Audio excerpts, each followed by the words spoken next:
Hello বন্ধুরা, welcome back to me. কেমন আছো সবাই? আশা করছি সবাই খুব ভালো আছো। আর আমি না একটুও ভালো নেই, মনটা ভীষণ খারাপ জানো তো। গতকালকে দেখলাম পিঠের পেছন দিকটায় পিঠ আর পেটের যেখানে একটা ভাঁজ আছে না, ওইখানে দেখলাম ছোট্ট একটা, এই যে এইটা দেখো হয়েছে। তো ভাবলাম হয়তো জামার থেকে কিছু একটা লেগেছে। তারপর আজকে বাড়ি এসে প্রচণ্ড জ্বর এসছে আর ভীষণ ব্যথায় একদম কাতরাচ্ছে, ঠিক আছে। তারপরে এতটা ছড়িয়ে গেছে, আমি প্রথমে নিম পাতা জ্বালিয়ে সবুজ জল করে দিয়েছিলাম। তারপরে গিয়ে এখন ডাক্তার দেখিয়ে মলম আর ওষুধ দিচ্ছি। তো এটা জানলাম যে এটাকে হার্পিস ভাইরাস বলে।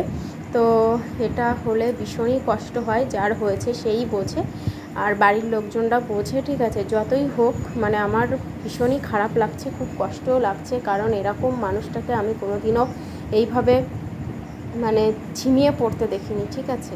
তো এটাকে হার্পিস ভাইরাস বলে, আর বাংলায় বলে কি পোড়া নারাঙ্গা না কি, ঠিক আছে। তো এটা ভীষণই কষ্টদায়ক, ভীষণই একটা বাজে জিনিস। তো এটা প্রথম অবস্থায় 7 থেকে 14 দিন স্টে করে, তারপরে তো আরও বাড়তেই পারে। তো চলো, এইভাবেই চলছে, এখন শুয়ে রয়েছে, ওষুধ খাইয়ে দিয়েছি, এখন ওষুধটা লাগিয়ে দিচ্ছি। তো চলো, সবাই ভালো থেকো, টাটা।